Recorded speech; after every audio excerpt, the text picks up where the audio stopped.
Hey, welcome. Meredith is the one that's supposed to be fighting me. I'm falling down on the job. See what happens, Ellen. We're never going to get this right. Pretty review. How about now? We're on. Hey guys, all you people watching us on the YouTube around the world. We just introduced you to Meredith and Leslie, who wanted to steal the show, but so anyway, it's great to have you here. I don't know who all's online, but we thank That'll you be to on. honor us by staying up late and being a part of it. So thank you for that. This is our third night that we've had this meeting. We welcome Steve. Steve is here. I think he had to leave early, but we are broadcasting our meeting around the world to the 5 people who know us on YouTube. And, so that's cool. I'm sorry?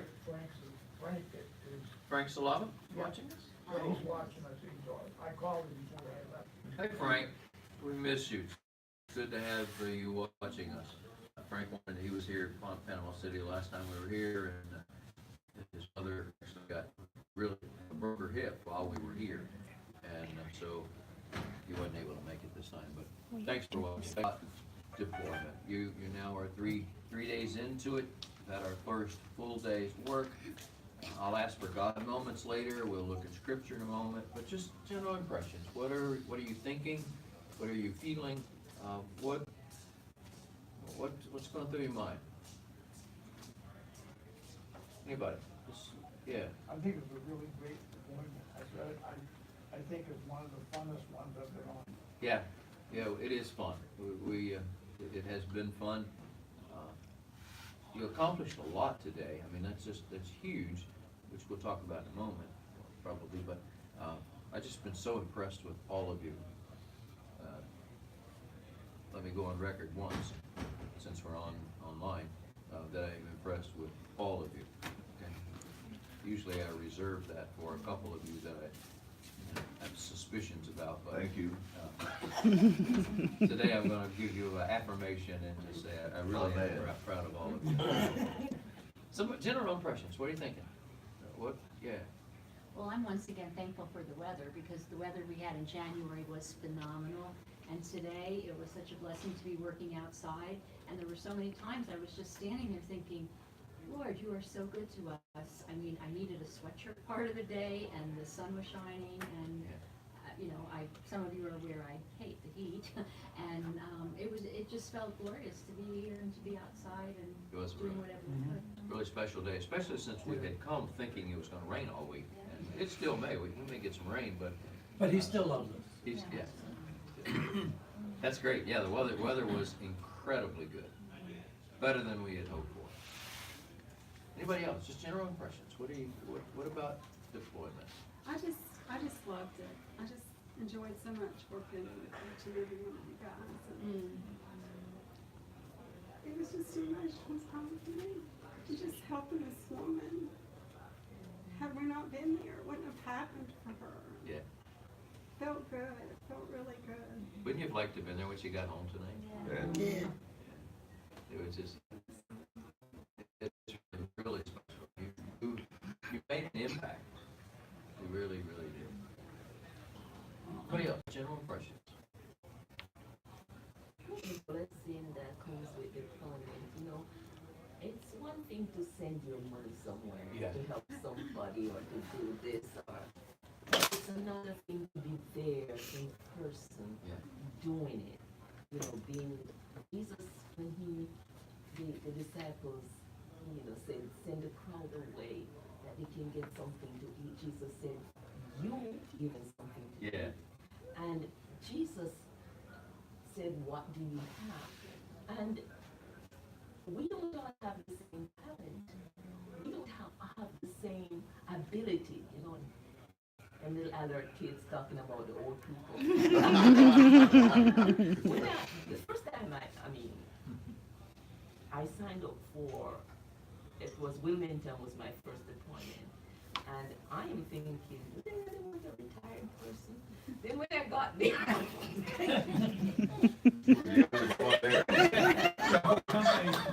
You were the youngest one there. And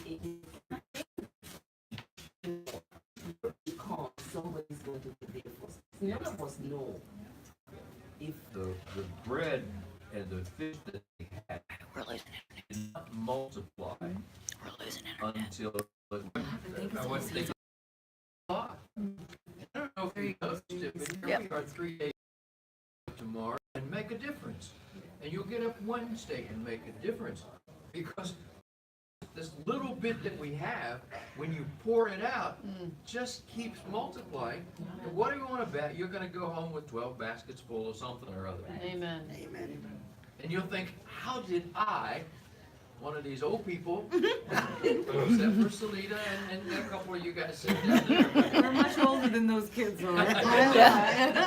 But don't you feel like, for those of you who remember the story, don't you kind of feel like God just took your little 2 fish and your a few pieces of bread, and you look around, and all these are in fish. And all of this is just so amazing. Oversight.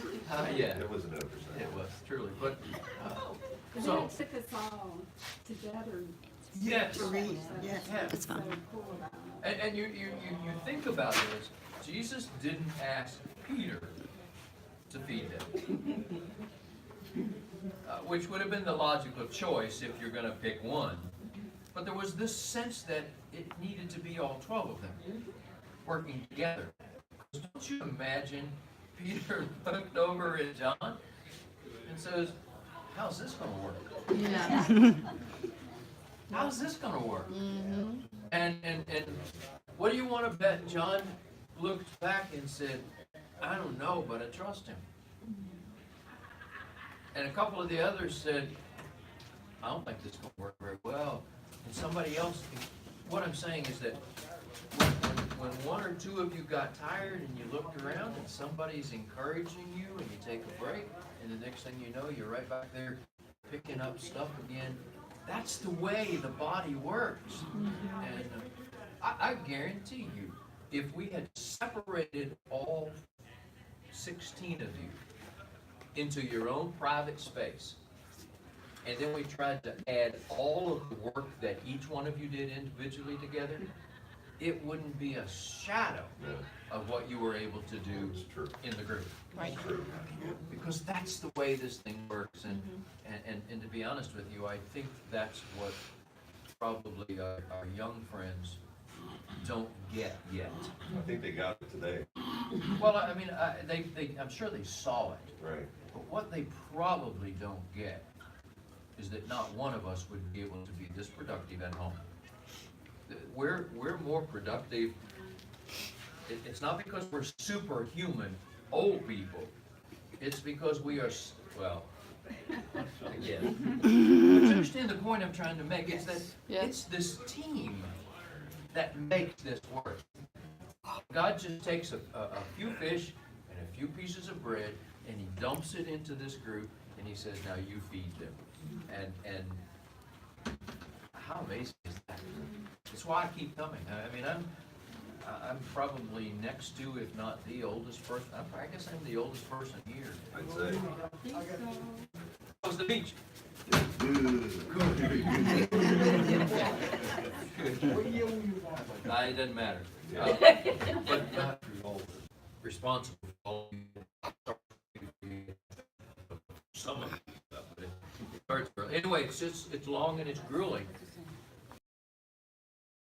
Baskets full of leftovers that I never dreamed was even possible. And that's the coolest thing ever. No That's why I fish. don't want my wife coming though. She said, "Why don't you work like that at home?" She knows. That's right. She knows.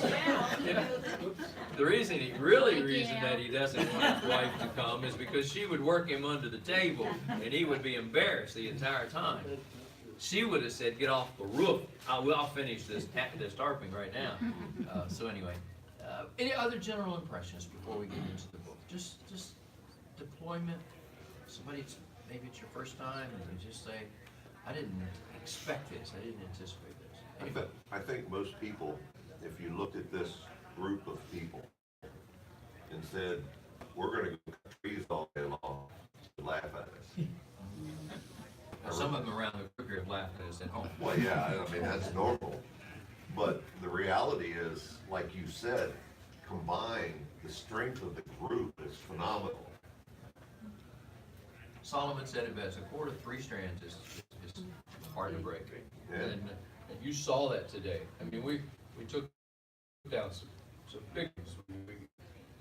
I have no idea which one.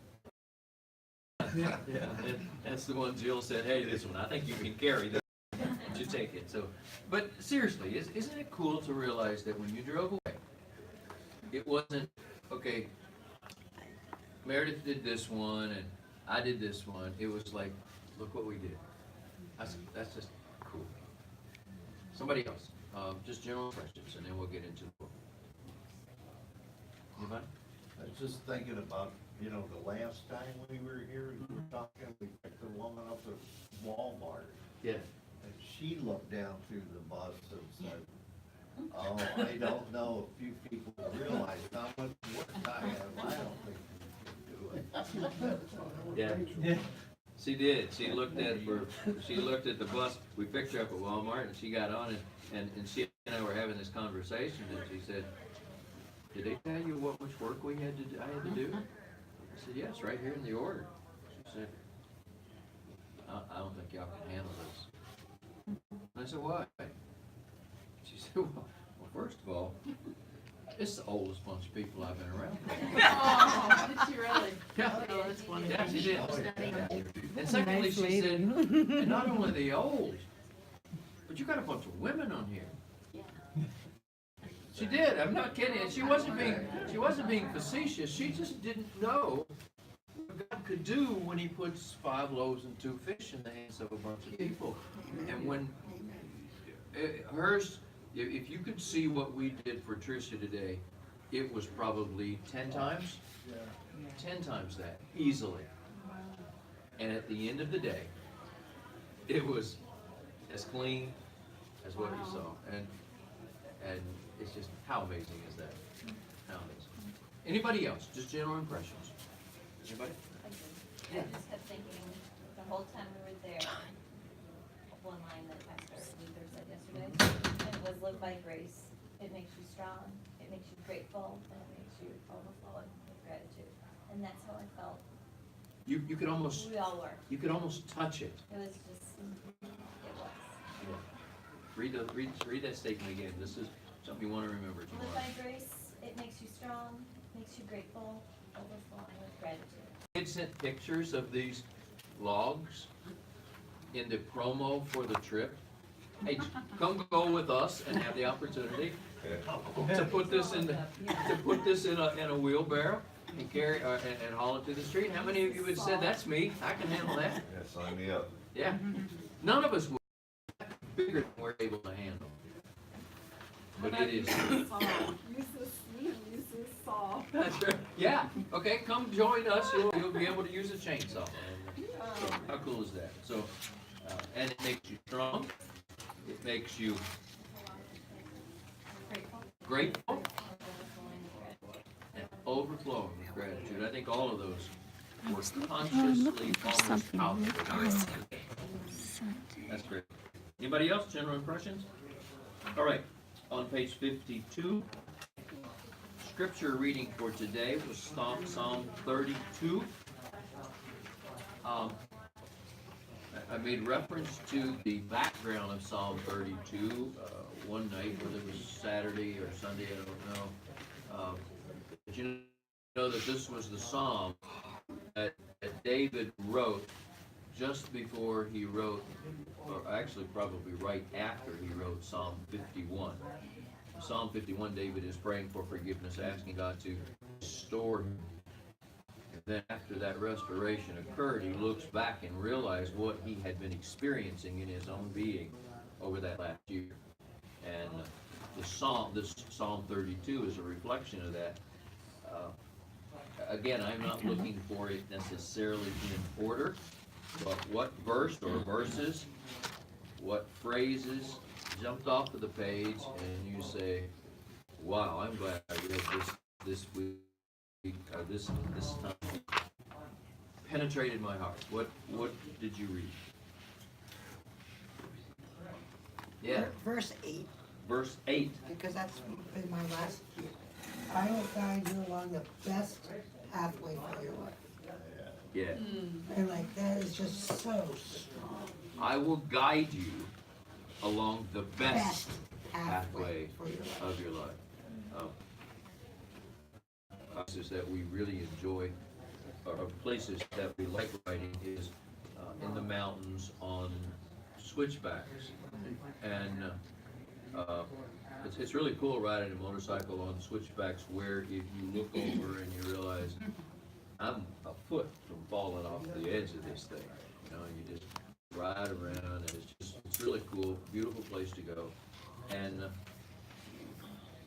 the only thing is that you can't see that kind of scenery without being in that kind of place. And so what God is actually saying here is, listen, I'm going to lead you on the best path because you can't see what you need to see unless you're on this path. That's really cool. Yeah. Somebody else, what jumped off the page at you in Psalm 32, In verse 6, verse 6? it says, "Therefore, let all the godly pray to you while there is still time, that they may not drown in the floodwaters of the judgment. And I circled the word "still," because if it would have said, "Therefore, let all the godly pray to you while there is time," it would have made it seem like it doesn't matter when you do it, you know. But putting in still time, it just makes me feel like you need to do it now. You need to do it now. The word "still" implies that there is a point at which Right. it could be too late. Exactly. And so there is the sense of urgency that comes out of verse 6. I mean, you know, and that phrase, or those two words, "still time," is sandwiched between two really important concepts. Let all the godly pray, and there is judgment coming. And then and then you go back to verse 5, and it says, "Finally, I confessed all my sins to you and stopped trying to hide my guilt. I said to myself, I will confess my rebellion to the Lord." And again, I circled the word "finally." And, you know, I wrote, first of all, we can't hide anything from the Lord. And it's like, you know, that period in my life when I finally confessed, it's like, why didn't I do this sooner? Yeah. And again, remember that, picture this scene in David's life. He admits here, I've been trying to hide my guilt. I've been trying to hide my guilt. I've been trying to hide my guilt. And Nathan, who's never even hinted that he had any understanding of this, Nathan walks into him and said, "You're trying to hide your guilt." It's kind of like David looks up and says, "Well, how'd you know?" He's been trying to hide it and thinking he's been pretty successful. And the truth is, Scripture makes it clear. In fact, I think it's David that says that later. Just be sure your sin is going to be known. It's going to be known. Because he knows better than anybody that you're not going to be able to hide it. How amazing is that? Somebody else? Yeah, I think 3 and 4. 3 and 4? What'd you find in 3 and 4? Well, when I refused to confess my sin, my body wasted away. And I groaned all day long. Day and night your hand of discipline was heavy on me. My strength evaporated like water in the summer heat. You kind of That burden you're carrying, you try to buy things, do something, get rid of it, it just doesn't work. Anybody remember what it was like before you finally confessed your sin? Wouldn't this be a reflection of what some of us went through? you know what, inwardly, and you know, this is kind of a metaphor for what's going on. He says, my body wasted away. What that means is that inwardly, it just seemed to be eroding all the time. Anybody remember those days? Goodness gracious, I do. I do. Day and night. See, I grew up in a Christian home, and I was the beneficiary of strong biblical teaching. And I as a teenager, I was always fearful of dying without Christ in my life. And there's a verse in Scripture said that God will come Christ will return on the day that you are not thinking about Him returning. So I used to go to sleep every night thinking, I think it's going to be now. I think it's going to be now, because I knew that if I thought it was going to be now, He wouldn't come, because He wouldn't come. I'm serious. This is how foolish the mind of the flesh works, saying, it was like, don't let it happen now. Why not? And well, the reason is because I didn't want, and I circled finally about 6 times, because I remember at the end of this miserable, it was more than a year, but at the end of this miserable period of time, I remember saying, finally, I'm just going to give it up. Nothing is worth carrying this load that I've been carrying. And that's what David is saying. How amazing is it to realize that the judgment were coming, and you took all that away. Pretty amazing. So, mine say to you. Might not be one that others have chosen. Actually, I was, Yeah, like a senseless horse or mule that needs a bit and bridle to get under control. I remember clearly studying this, reading this when I was a little girl, and I thought, well, that's kind of, it just, back then seemed like that didn't really belong in it, like, but that my dad said, it's because God wants your willing trust and obedience still, that's what He's telling you, at least it's. Yeah. Yeah, it is. My earthly father said in that verse, and I thought, you know, because when I read that you had this one in there, it brought a smile to my face, because I always thought, senseless horse or mule, it just, I remember clearly reading that passage. Yeah. But then when he said that to me, he's like, well, you remember it, Yeah. and this is what God is like. Can any of you picture this illustration? Can you picture the physical dimensions of it? Anybody been around horses? And, I didn't grow up on a farm, but I grew up next door to a farm, and my friends had horses, huge horses. I mean, they were huge horses. And I remember that one of those horses was rather uncontrollable. And because they wanted me to have the maximum experience in life, that's the one they gave me to ride. And it scared the daylights out of me, but this horse, you could put a bridle in its mouth, and in order to make that horse go the way it needed to go, its mouth, you had to use the bridle so severely that when you finished riding, it would be all bloody and ripped, because it was so determined to have its own way. And no matter how hard, I mean, you just, if you wanted that horse to go someplace other than push you up against the wall, you just do it. You understand what? And here's God saying, don't be like that horse that is so hard to control that even with a bit, it wants to go its own way. That's pretty impressive to me. Keep it under control. Somebody else. What verse did you find in here? 10B. 10b. So it starts with 10A. Many sorrows come to the wicked, but unfailing love surrounds those who trust the Lord. So, unfailing love surrounds those who trust the Lord. So, I get it. It's easy to understand. I like it. Makes sense. Straightforward. It is. I don't know if we've done this, but let me teach you how in the next 45 seconds how to be the absolute amazing, best Bible student on the planet. All right? Anybody want to know how to study the Word without having a Bible commentary or without having anybody preach it or teach it to you? Look at that phrase, unfailing love surrounds those who trust the Lord. Here's the way you can become the absolute, off-the-chart, best Bible student ever.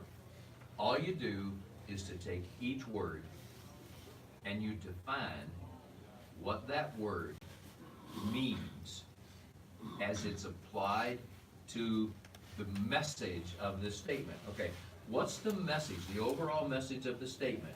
Well, it's that God's unfailing love surrounds those who love Him. So that the love of God makes an impact in your life.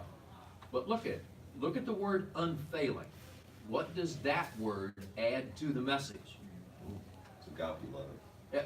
Forget what love means. What does unfailingly mean? What it means is that there's never a chance that this will not operate. This is, without question, unfailing. Now, we just tend to read the words here. That is off the chart good, isn't it? Have you ever had, nothing can separate us. You ever had somebody, I know you haven't, I don't mean this to bring up painful moments, but have you ever had somebody promise you something and then fail to keep their promise?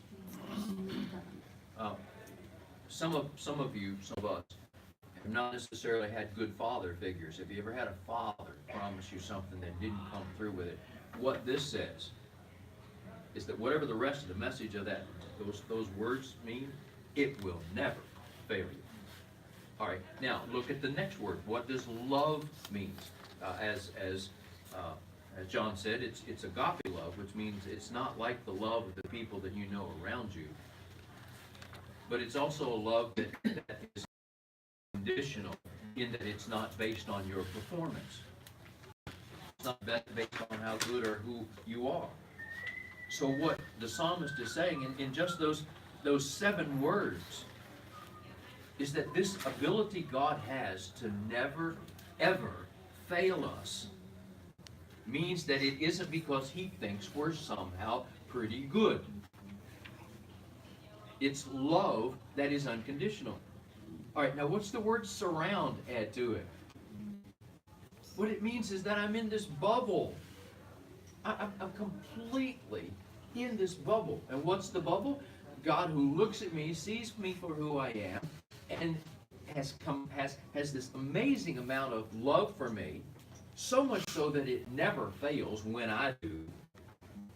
It so surrounds me that no matter where I go, I'm in that bubble. Does that not amaze you? Okay, now look at the next word. Those who trust, and you can actually pull out each one of those words, but I want to not take that much time. What does the word "those" mean? It means some do and some don't. This doesn't apply to everybody. This is not. It's a choice. It's a choice. It's a choice. I was invited to be at a part of a prayer breakfast for another church that I had served as the interim pastor for. And in the prayer breakfast, they did this about a month ago, and they invited some of our local politicians. Now, this is the most incredible thing ever. Politicians have the ability to be chameleons. Wherever they are, they tend to be like, they can speak like they're there with the people. And so this one of our county commissioners got up, and she, because it was a church prayer breakfast, she wanted to impress everybody with the fact that she was Christian. Now she's not. I happen to know her life. I'm not evaluating her life. Just the fruit do not bear that out. But she uses phrases that make you think she is a Christian.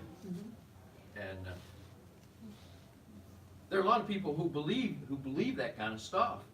But the psalmist said, just because you know how to talk the language, and just because you know how to give people the impression that you're better spiritually than you are, not everybody plugs into this. The unfailing love of God surrounds those. In other words, you make a choice, I'm one, I'm in, that's me. who then trust. What does trust mean? What does trust add to this thing? Faith and trust. You know the difference between faith and trust? About the same. Reliance. Yeah, reliance. Let me give you a really quick illustration, and I don't know if we got time for this. Wait, I think, were you gonna say something? Yeah, I'm sorry. No, say it. I tend to talk too much. Go ahead. No, faith is the belief that it will happen without proof. That's what we, when you have faith, you believe, and trust is when, I lost my train of thought, I'm sorry. All right. But, Let me give you a visual. We can do this quickly. Anybody ever heard the name of Blondin? Blondin was probably 50 years ago, was a tightrope walker before the Wallendas became popular. And he was absolutely one of the best in the country. He literally made millions of dollars walking across tightropes. And in order to prove how good he was, he set up all this thing, kind of like Evel with the motorcycle, but he wanted to do what he believed would be the most difficult thing he could possibly do, and that is to walk across Niagara Falls on a tightrope. And this is a true story. You can look it up. And so they put out all the promotion, and they paid big ticket price for people to come in and watch him walk across the tightrope across Niagara Falls, and he did it. He walked across it, and everybody applauded, and so he got to the other side and walked back, and he said, how many of you believe I can walk across Niagara Falls with a tightrope, on a tightrope? And everybody said, man, I believe it. He said, well, how many of you believe I can do it blindfolded? And so he put on a blindfold and walked across and back of Niagara Falls. And everybody applauded. He said, how many of you believe I can walk across this blindfolded? Everybody. He said, how many of you believe I can walk across it blindfolded pushing a wheelbarrow? And by this time, people were beginning to believe in him and said, yeah, I believe it. Across and back with the wheelbarrow. He got back and he said, how many of you believe I can walk across pushing a wheelbarrow blindfolded with somebody in it? And they all said yes, and he said, okay, I'm taking volunteers. No. Now, I'm serious, this is a true story. The difference between faith and trust is believing he can. That's faith, because we've seen him in action other times. Trust is getting in the wheelbarrow, putting yourself in that position where what you say you believe, you act on. Let me understand. He did not say, unfailing love surrounds those who believe in me. The unfailing love of God surrounds those who will get in the wheelbarrow. Who trust. Who take whatever situation, circumstance you're going through and say, I refuse to panic. It's not that I believe God can handle him. I trust him to handle it. That's a different thing. Notice what David is saying. Define trust, and that's what you get. Now, there's one other word here, and this is really important. You know that the word Lord is not just a nickname for God. You know that the word Lord is not just something we use to identify that this is God. You know what the word Lord means? The word Lord means I have surrendered my will, died to myself, and made him the king of my life. That's what Lord means. We call him Jesus, but Jesus is not the same as Lord. It's the same person, it's the same dead. But Lord means something different than Jesus. David did not say, unfailing God surrounds those who trust God. I have not only gotten in the wheelbarrow, but I know that he is responsible for the outcome of this. Now, here's what I'm saying. In just took more than 45 seconds, but just in this one demonstration, if you will take verses or word phrases, and you will stop long enough to pull out the words that are there. How many of you know that every word in this book is intentional? Okay? So God didn't just randomly pick some words. When he says unfailing, he means unfailing. Decide what it means. Add it to the mix. When he says love, he didn't just pick a word. He means what love means. When he says it surrounds, it's not just a word. It means what surround means. When he says those, it means not everybody. When he says trust, it means not just those who believe. And when he says Lord, it's not just God, but it's the one I've surrendered to. If you will use that discipline, you will become the absolute best Bible student on the planet, and you don't have to have a single commentary on hand.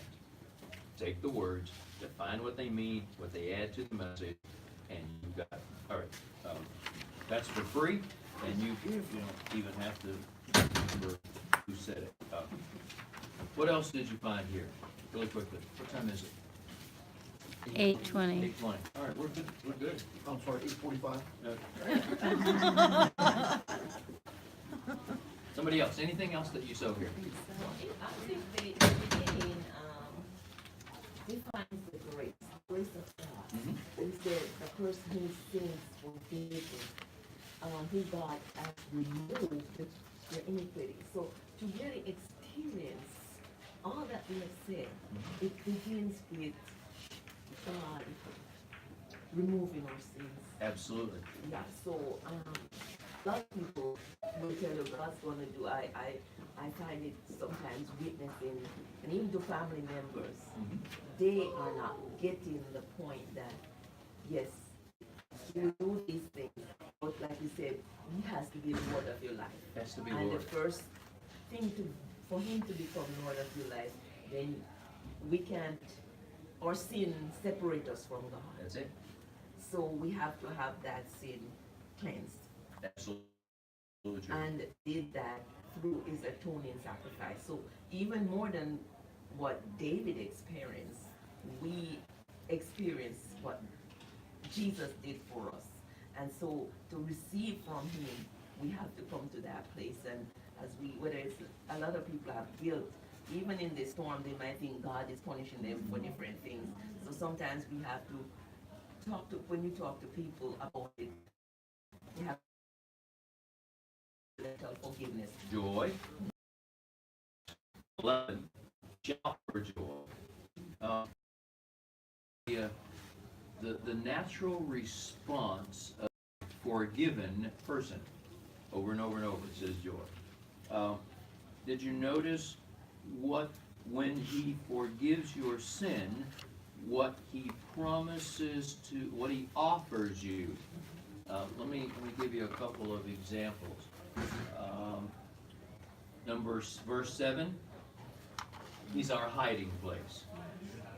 In verse 7, you protect me. In verse 3, you surround me. In verse 7, he gives us songs of victory. In verse 4, you guide me. In verse 8, you guide me. In verse 8, I will advise you. In verse 8, I'll watch over you. I don't know about you, but that's worth living for. 6 different things he says I will do when I've forgiven your sin. I'll hide you, I'll protect you, I'll surround you, I'll give you songs of victory, I will guide you, I will advise you, I'll watch over you. To pretty much live in victory with that. I will guide you along the best path. pathway. Yep. Not just a pathway, the best path. That's cool. Anybody else? All right. On page 54, what did you see today? Patient acceptance. I'm not slamming you because any SLP would have done the same thing. Like you said, we've never been on a deployment where you can put the debris in the ditch. But when you told everybody, now we gotta move it, put it in the ditch, it was just No one complained. Yeah, and again, that was my apology. I didn't know that, and y'all graciously, patient, accepted, and that would have been, that's probably my God moment. For every reason, you were already tired, and you knew it was going to be a long day, and you already moved all that stuff, and it was your gentle, patient acceptance was my God moment for the day. Really, you don't know what it means to me to have you do that. Thank you. And your kindness when Trish was telling you that or correcting you or whatever, we were so very kind to her because you could see she felt bad, communicated that.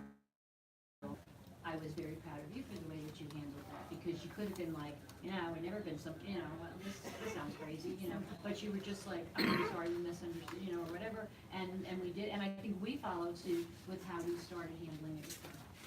Well, I won't take any credit for that, but I just, it was an amazing, first of all, it's a learning experience. It really was. Thank you. I'm glad that. So what else did you see today? Teamwork. Teamwork. Amazing teamwork. Yeah. Really amazing. Somebody else, what did you see? A lot. I wrote down, God took the least of the least and made a team that's unmatched. Pretty amazing, yeah. That's cool. I like that. What, somebody else? A lot of young people that were delighted to be here and not just for being here, but for being here because they're serving our Savior. Yeah. Yeah. Somebody else. Thank you. What did you see? You know what I saw was a team that gave all for the deferred glory of God. And by that, you may not have even noticed how, what you will, when a homeowner is on site all the time and watching what you do, there is a sense of immediate affirmation. You see the expression on their face when they, when the pile of debris goes from here to there, but Trish isn't there. And you guys did not get immediate sense of affirmation and fulfillment. And yet nobody complained about the fact that we're doing all this and nobody's even noticing. That was impressive to me. And of course you knew that God was doing it.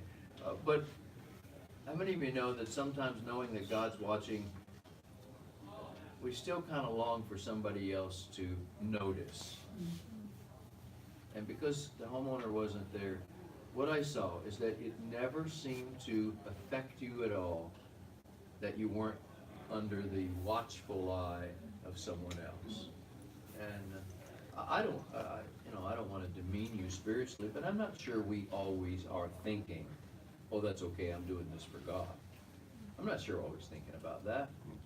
I think we're just doing it because that's what we do. And you know when you stop and think that God's watching, but that was impressive to me. Who'd you meet today? Who'd you meet? I'm in a new team. Yeah, you did. A whole new team. It cost us a lot of money to get you over there, but we did it. Well, they came together really quick. They're all different groups. And some great ladies. I mean, there's guys are cutting off drywall from the ceiling. It's packed with that blown insulation. And the ladies are down there cleaning his phone and her hair. And you just watching with no complaint. Just sit back and kind of let them figure out themselves. They all got their own rhythm. And it was great to, that's what I saw with that group. And, it was a good day. Really good day. Cool. Just something like that. Thank you. Somebody else, who'd you meet today? We met Terry today. Terry. Who's Terry? Terry's the homeowner. Okay. She's a breast cancer survivor. Her young son died. Her husband is divorcing her. She had the storm event, lost her home, lost her job. And she's moved 3 times. But she knows the Lord. She had joy. Story of Job. Yeah, it's just like, wow. Joyful is something that's different than happy, because Yeah. joyful is something that you just have from knowing God. Happy is, you know, like an event or something here. She just shared that joy with us when praying and everything, and she was just so excited, we were there. She just lit up the world. So, it's like, that's a big encouragement to all of us who've got stuff and joyful. Harry? Kind of makes you want more of that, doesn't it? Kind of makes you want more of that. And the more of that is not, it's not stuff. It's a God. It's a relationship. It's, he said, happy else. Who did you meet today? Yeah. As we were going out this morning to get together by the trucks, I met one of the young men from these teams. His name is Israel, and he was the one that went to go and do sign language. So I just asked him, I said, well, how did you happen to, you know, not that many people learn sign language, especially someone that young. And he said that when he was a young boy, he had some problems with his hearing, and he had tubes in his ears, and his mother started teaching him sign language, or learning sign language and teaching it to him. And then later when he went to college, he pursued learning sign language, although he's okay in his hearing now. And I just thought that was just really cute. I mean, he was so cute. And I'll add as a little back to this that I had told Pastor Rick that I thought perhaps I should go and like kind of serve as a mother type of figure to this team, because they were all so adorable and so inspiring. And he didn't approve that. And that was why I just had to go and meet one of them, you know, personally, and, you know, I talked to a couple of them at breakfast, and, yeah, obviously it turned into a very positive situation, but it was just a really neat, inspiring thing, and, I don't know yet too much about their program, but someone said there's a website for it, and, these guys reminded me so much of my oldest stepson, Kyle, who lunch a number of years ago, and had such an amazing encounter with the Lord that has now, I think it's like 5 years out, and he's just a changed person. And just some of these guys, to see their exuberance and their love for the Lord and participation, wanting to be here at that 20-somethings just kind of blessed me. What can I say? I think God's gonna use Israel as. Yeah. But listen, real quick example, I don't want to take all the time to do this tonight, but do you realize that in order to get the light shining over the manger in Bethlehem, God had to turn the light on 268 years night for it to be there that night. I mean, just given the speed of light and where it came from, you look it up. I mean, it didn't just happen. He turned it on 268 years before it should be there. A homeowner today needed somebody to be involved in their life, and God started it when this young man was 5 years old. It didn't just happen that he woke up this morning and knew how to do sign language. It started, you see, the thing, There's a plan. it's the thing about God. Magic key. It's a like a magic key. When we had time, when we started earlier, I want you to hear this story. This is the amazing story that what's your name? Ken has about a key. That's just absolutely amazing. But it's this kind of thing. But here's what I want you to take home with you. This is the God we serve. If you're going to need an interpreter on February the 25th in Panama City, I'll start when a young man is in Texas or wherever he was born at 5 years old and teach him sign language. What do you think? What are the odds that God doesn't have your current situation already in hand? Seriously. What are the odds that God doesn't have your situation in hand if he will start? Let's assume this guy's 21 years old or whatever he is, and God started 17, 18, 15 years ago to train him for a guy this morning, and he turns the light on over the manger years before. My bet is he's already got in place what you need for your problem. That's the God we serve. All right, let's go to God moments and then we'll wrap up. I want to get you back to your room before quiet time. What are your God moments? Mine was Dennis Williams this morning. Yeah. No, seriously. No, I know what you're talking about, because it took you away from us, and that was kind of our God moment. It cost a lot of money, but it was worth it. But You're now, telling the listen, same story. listen up. I'm almost caught being pulled off, and I thought it kind of Supposed to be, and that everything is going to be fine, which I had already known. I've known this for about a year now. How amazing. And I would have claimed that as one of our God moments, just hearing you share that. It really was special, really special. Somebody else, your God moment. I'll share one of Leslie promises not to film me. I will. And I wanted to share it before, but I'm not comfortable in front of a lot of people. With the boys in there, I called my son and I asked him if this would be something he would like to do. And he said yes, he would love to do this. And his girlfriend was actually talking to him about doing this kind of stuff too. So the next time I'm able to, and not for this long probably, but he said he would love to do it. How amazing. I didn't want you to film me. It's all right. That's an amazing God moment, isn't it? Yes. I was inspired by all those young men, and I thought about him.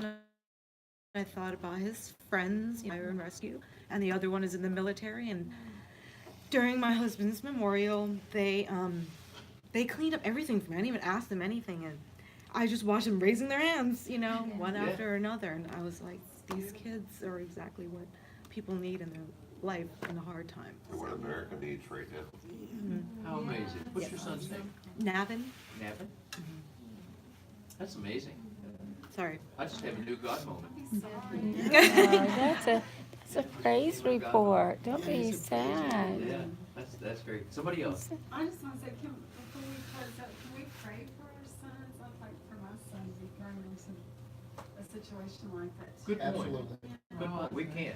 Yeah, and I have a son too. That I just desperately need. There's all of us have those, and not all of us have sons who need that kind of prayer, but this, what are the odds? Think about this. Put this into the, God started when he was 5 years old to prepare a guy for this moment, this morning with sign language. What if God brings Salida here on this deployment at the exact same week that Alert shows up for some future date for Navin? What, I mean, you see, God is in this kind of business that we don't realize that your being here could well be a part of what he's next week or next year or next month or whenever it is. This is the God we serve. And so, if God would bring her here to prepare for her son, do you think God might possibly be capable of preparing those kind of things for our sons? We'll pray for them before we quit. Somebody else, real quick, God moment. My, her walking that homeowner, just walking with the Yeah, homeowner. walking over to the next Yeah. door. And it was not just walking, but the patient body was not present. Yeah. You're just going, but she was fully present, fully engaged, just the way God walks with us. Yeah. And is patient with us. Yeah. And stay with us, and for me, that was a God moment. Very And good. you know, I will be willing to bet that you're not the only one that noticed. This was not just an average, ordinary, let's go next door. There was a sense of that engagement that I think a lot of us who saw Ellen walking with Tricia thought really special. Well, as soon as we got there, the first thing Ellen did was walked up and hugged her. Yeah. But nothing compared for me. No part of what you did, some of you guys went into her house, which was special. It's a long walk, and she was very slow. but I just sensed that this was a God moment. It's kind of like the road to Emmaus, you know? You know, you're just walking along and you know, I think it was probably Cleophas, we don't know for sure. I think it was Cleophas and his wife personally, they were walking along, and all of a sudden Jesus is there. And I'm not saying you're Jesus, but I do, but you know him. And I had the sense that you were walking with somebody who didn't, even though she knows Jesus, there's a dimension of it that she didn't know. Thank you for doing that. Somebody else, a God moment, real quick. Mine was when somebody was inside the house with me, and Tricia, you know, I was just taken aback a little bit when I walked inside the house. To see what she's living in. And still to see the joy, because you two turned her couch around so she could actually sit down in her sofa. And now I have a path, and sofa. And now I have a path. And that to me, I mean, I'm like looking around the whole house thinking, oh boy. And she's looking at me with just this big smile in her beautiful eyes, and she's like, turn it on, and I have a path. And I'm thinking, wow. It's probably been like that for years.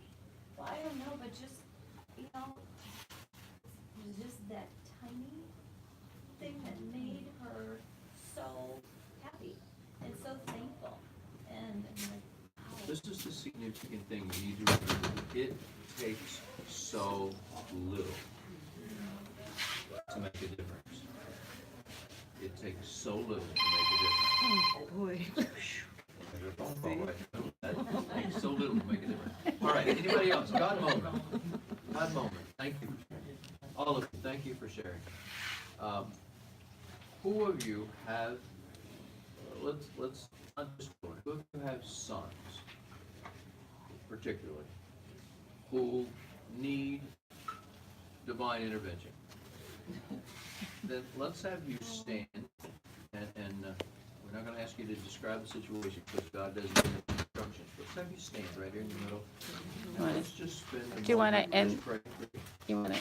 Yeah, thank you guys for watching. It's been really great having you, every one of you. Huh?